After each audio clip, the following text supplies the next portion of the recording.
Alrighty, we're gonna make some fudge. First thing you do is be sure and put some parchment paper in your 13 by 9 pan. You have to get everything ready because once it's cooked, as far as the sugar and stuff, everything else goes really fast. So you need to have, I already cut up my butter. It's 3 cups of sugar, 1.5 cubes of butter cut up in pieces, a 5-ounce can of evaporated milk, a teaspoon of vanilla. I already cut open my chocolate chips, and then this is Jet's Puff marshmallow cream, and I got the spoon ready in it so I can do it all fast once it cooks. But this part, I'm not going to film the whole thing because you'd get tired of it, because you have to get it to a rolling boil. If you don't know what a rolling boil is when it's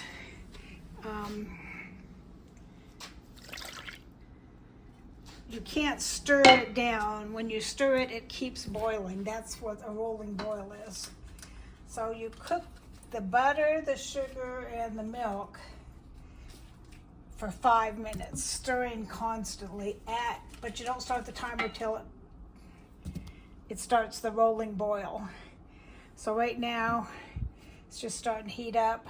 I'll show you what it looks like when it gets to a rolling boil, and then we'll continue on. See, if you look close, you can see this is getting bubbles around the edges, so it's starting to boil, but as soon as I stir it, it stops boiling. So that's not ready to start the timer yet, because you want it to be a rolling boil, and then that you can't stir down. It's getting there. See how it's bubbling more? See how it's bubbling and it's not stopping bubbling? Now's the time to set the timer. See, this is what you want. See how this is not stopping when I'm stirring it? You're gonna stir it constantly for 5 minutes. I got the timer set. And I'm sure you don't want to watch 5 minutes of me doing this, so we'll come back. Step, you take it off of the heat and pour your chocolate chips in. And stir those around till they melt. Hard to do this with one hand, the pan keeps moving.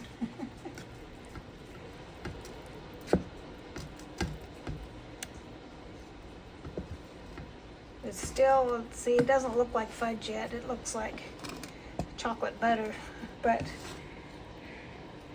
or down in the South they have a chocolate gravy that you put over biscuits.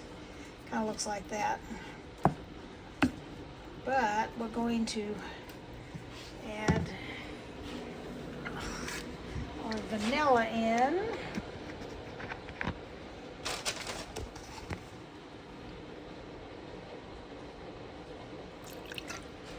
Then I'm gonna have to put you down for a minute to get this in there, and then I'll show you when I start stirring it.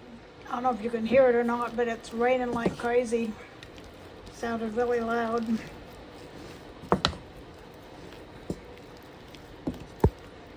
I might have to put you down while I stir this, because it kind of needs some heavy duty beating in. I can't do it with one hand. I need to hold the pot, so I'll be back. You need to like dig down deep and bring it up like that to get the stuff on the bottom, which I've already done, so there isn't any stuff on the bottom. And then you're gonna put it in there and put it in the fridge for a couple hours. Then you can cut it up and eat it or store it or whatever you like before you put it in the fridge. The best part is you take this and you take some of this and you eat it after you cool it a little bit. Alrighty, I'll show you what it looks like when you turn it out and cut it. Here we have it on the cutting board. And just cut it into slices, like so.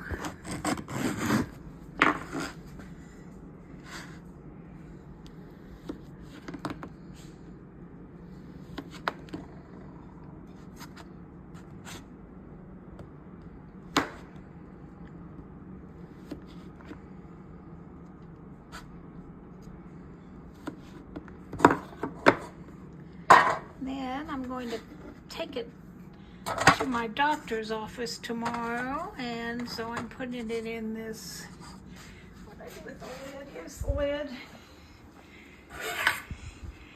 Merry and Bright tin, and then anything left, my roommate and I'll eat, or I've got some stuff I'm putting together for the neighbors in one of these tins, so I may put some in there. I've got 3 more of those, so I'm gonna make another batch or 2. So the recipe is, if you've forgotten, it's 1½ cubes of butter, 3 cups of sugar, and a 5-ounce can of evaporated milk, and you boil that together for 5 minutes. Then you add a 12-ounce bag of chocolate chips, and I don't know how many ounces it is, a little jar of marshmallow fluff stuff, and mix all that together, and there you go, the yummy fudge.